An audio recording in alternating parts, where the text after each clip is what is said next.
지난 봄에 미국의 장단기 금리차 10년, 2년 금리 스프레드가 역전되고, 그리고 지난 늦가을에는 10년과 3개월 미국 국채 금리가 역전되는 현상이 발생했습니다. 자, 시한폭탄이라고 이야기 드렸던 두 개의 버튼이 눌려진 상황이 지난 가을부터 이어지고 있고, 그 시한폭탄이 언제 터질지는 몰라요. 그리고 어느 정도 규모로 터질지는 모릅니다.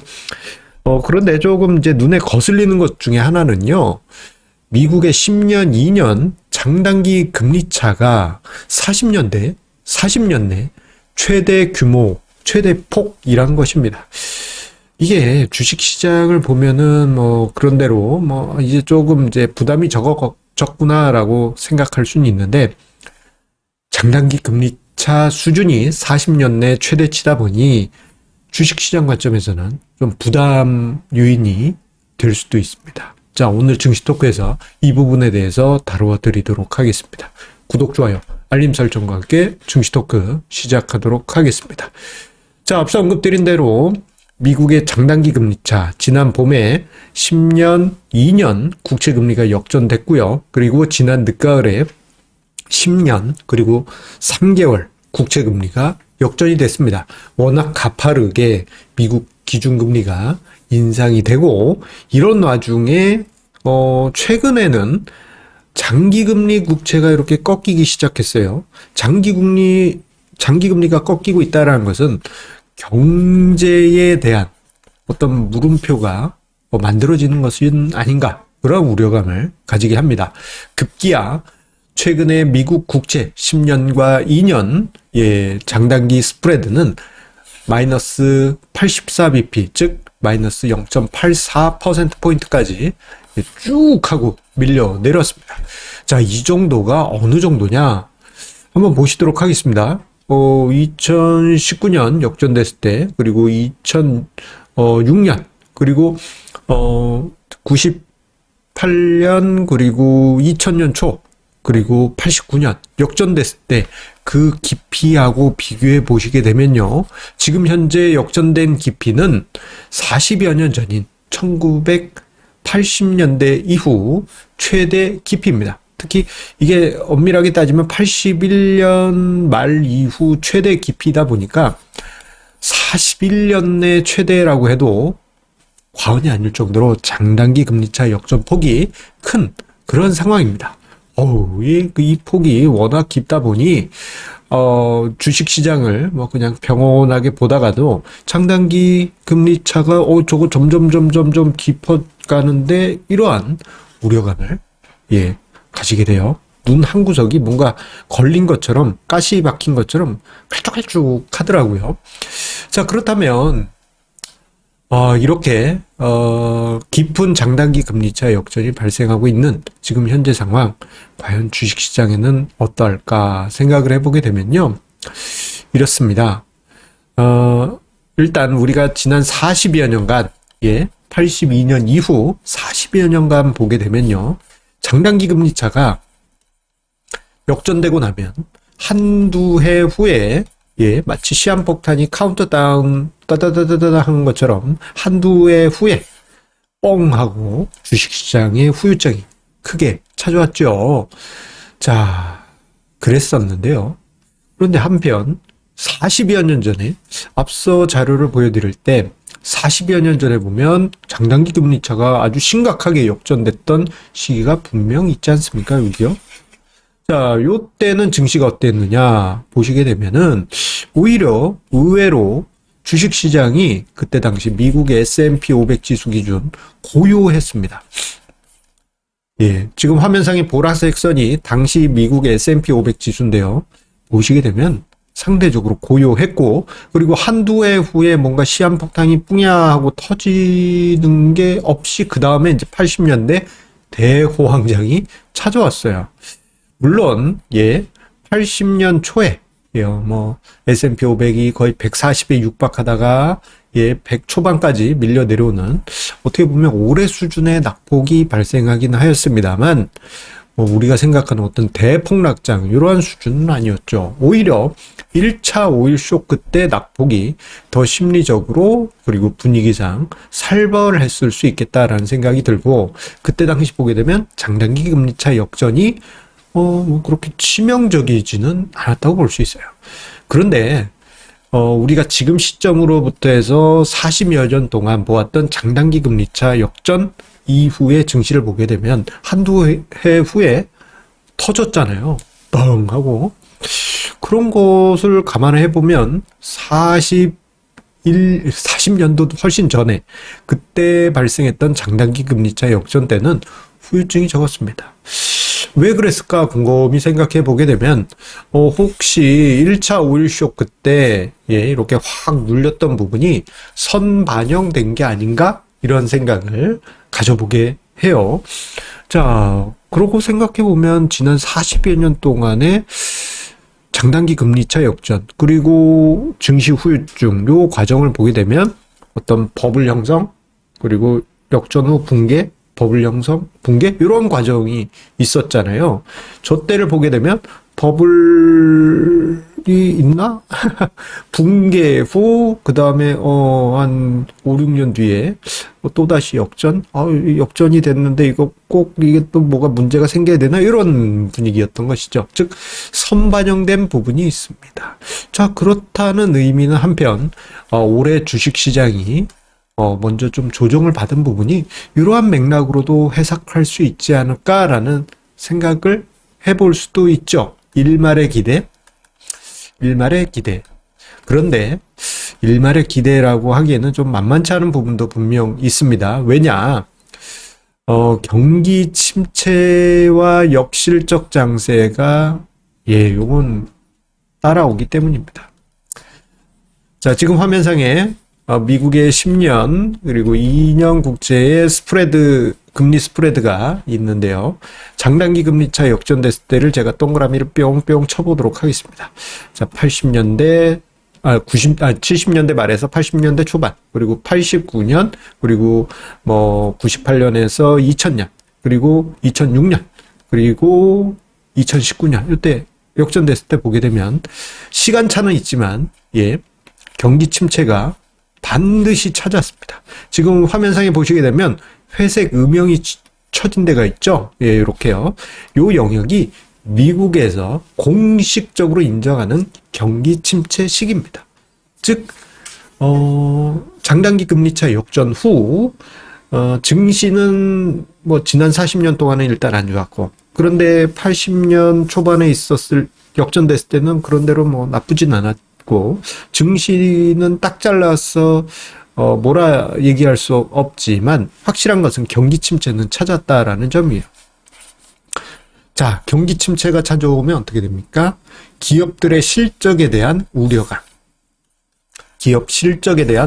커지게 되죠. 자연스럽게 무엇이 찾아오느냐? 우리가 이제 얼마 전까지 그리고 지금 현재 진행형으로 역금융 장세, 금리를 높이고 양적 완화를 중단하는 등의 돈 푸는 정책을 거꾸로 하면서 역금융 장세 속에 주식시장이 지지부진했었는데, 이 이후에 일시적으로라도 역실적 장세가 찾아올 수가 있습니다.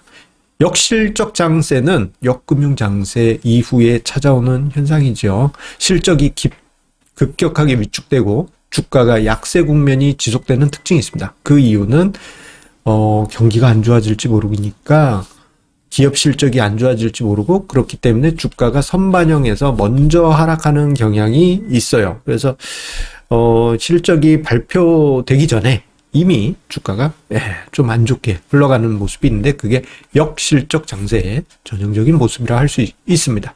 근데 역실적 장세는 그 강도가 어떻게 될지는 알 수 없어요. 역금융 장세도 마찬가지고, 그건 가봐야지 아는 겁니다만, 저 과정을 지금은 아직 역실적까지는 아니지만 내년에는 우리가 현실에서 마주할 가능성이 커요. 즉 경기 침체와 역실적 장세를 내년에, 언제 2023년에는 자주 수치적으로 통계 경제 수치로 마주할 가능성이 커지게 됩니다. 따라서 앞으로 주식시장, 어떻게 보면 2023년에 대한 큰 그림일 수도 있겠죠. 앞으로 주식시장은 무엇이 기다리겠느냐? 비관론? 비관론? 제가 오늘 이렇게 이야기 드리면, 야, 저 안 좋은 얘기하려고 그러는구나, 라고 생각하실 수 있는데, 저는 비관론자 아니죠. 저는 언제나 긍정론자입니다. 긍정론자. 그렇기 때문에, 무조건 나쁘게 생각하지 마시고, 제 이야기를 귀 기울여 주세요. 자, 일단, 경제와 실적이 안 좋아진다라는 소식이 연이어지게 될 겁니다. 예, 요거는 어쩔 수 없어요. 장단기 금리차 역전 후 경기 침체는 찾아오게 되고 이 과정에서 실적 악화 나타나게 될 겁니다. 이건 이제 자주 우리가 눈으로 보게 될 거예요. 자, 이 과정에서 뭐 인플레이션 지표가 뭐 계속 있네 그럴 수도 있겠지만 경제가 안 좋아지면 파월 의장이 지금처럼 날카로운 매의 발톱을 내세워서 금리를 올릴 수 있습니까? 어려워지죠. 결국 경기 지표와 기업 실적이 날카롭게 감소하게 될 경우 금리 인하가 급하게 진행이 될 수 있습니다. 지금까지는 급하게 금리를 올렸는데 급하게 금리를 인하할 수 있는 것이죠. 이게 뭡니까? 샤워실에 바보죠. 금리 올릴 때는 와 너무 뜨거워 빨리 식혀야 돼 하면서 찬물 틀었다가 갑자기 이제 찬물이 너무 세게 나오니까 뜨거운 물 틀어 하면서 또다시 금리 인하를 하게 되는 이러한 샤워실의 바보의 모습을 누가 파월 의장께서 내년 정도에 보이고 있지 않을까라는 생각을 해보게 됩니다. 자, 이러한 모습들이 나타나게 되면 저는 되게 염려되는 것 아니면은 그냥 현상으로서 생각하실 수 있는데 증시 변동성이 폭발할 수 있습니다. 이 말은 뭐 아래로 폭발한다라는 의미도 있지만 상방으로도 폭발할 수가 있어요. 그래서 폭락, 폭등 혹은 폭등 후 폭락 이게 어떤 형태가 됐든 증시가 위아래 올해보다도 더 정신없이 여러분들을 뒤흔들 수도 있습니다. 변동성이 폭발하게 되면 인내심의 한계를 요구하게 되죠. 결국 인내심의 한계에 이르게 되면 좀 많은 분들이 포기하는 그러한 상황이 내년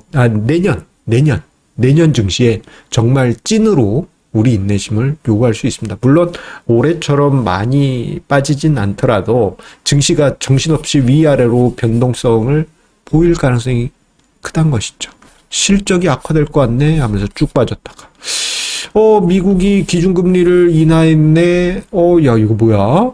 금융장세 가는 거 아니야? 하면서 뭐 이런 식으로 이런 분위기가 만들어질 가능성이 높아요. 이 이후에 주식시장이 뭐 급등락 속에 하락으로 마감할지 아니면 급등락 속에 상승으로 마감할지 요건 알 수 없어요. 결론은 알 수 없습니다. 다만 내년엔 변동성이 올해보다도 더 거칠 수도 있다는 점을 마음속에 각오하실 필요는 있습니다.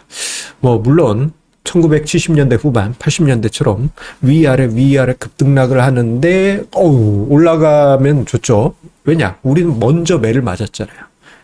악재 선반영이 있었기 때문에 뭐 그렇게까지 심각하진 않더라도 변동성에 대한 각오가 필요합니다. 마지막으로 한마디 더 드리면요. 번외로 아파트 어떻게 될까? 요즘 뭐 뉴스나 뭐 여러 개 경제 매체나 이런 데 보면 아파트 시장에 대한 비관적인 이야기 많잖아요. 많죠. 비관적인 이야기. 그래서 아파트는 모두가 비관적으로 생각하니 이제 기회겠구나라고 생각하실 수 있지만 부동산 시장은 주식 시장과 다르게 경기에 동행합니다. 주식 시장은 경기에 선행하죠. 아파트 시장은 동행하는 경향이 있습니다. 내년에 아파트는 좀 각오를 단단히 하셔야 될 겁니다.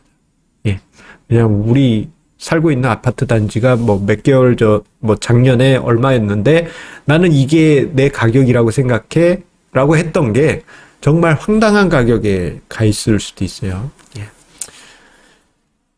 뭐 그렇습니다. 그렇다면 주식시장은 먼저 뭐 이런 부분이 모두 선반영돼서 움직이고 있을 테니까 내년에 좀 재미있을 것 같다. 재미있다기보다는 변동성 속에 스릴 만점의 시장이 기다리지 않을까 싶습니다. 이 이야기는 또 한편으로요. 우리가 2023년 언제가 그 마지막 그 인내심을 요구하는 시기일지 모르지만 그것을 거치고 나면 뭐가 온다? 금융장세. 예. 그리고는 금융장세, 실적장세 이어지는 좀 긴 타임프레임의 기회가 만들어지기 시작하는 태동하는 분기점이 되지 않을까 싶습니다. 어려운 얘기 했는데요. 희망으로 이렇게 마무리하도록 하겠습니다. 여러분들 힘내십시오. 감사합니다.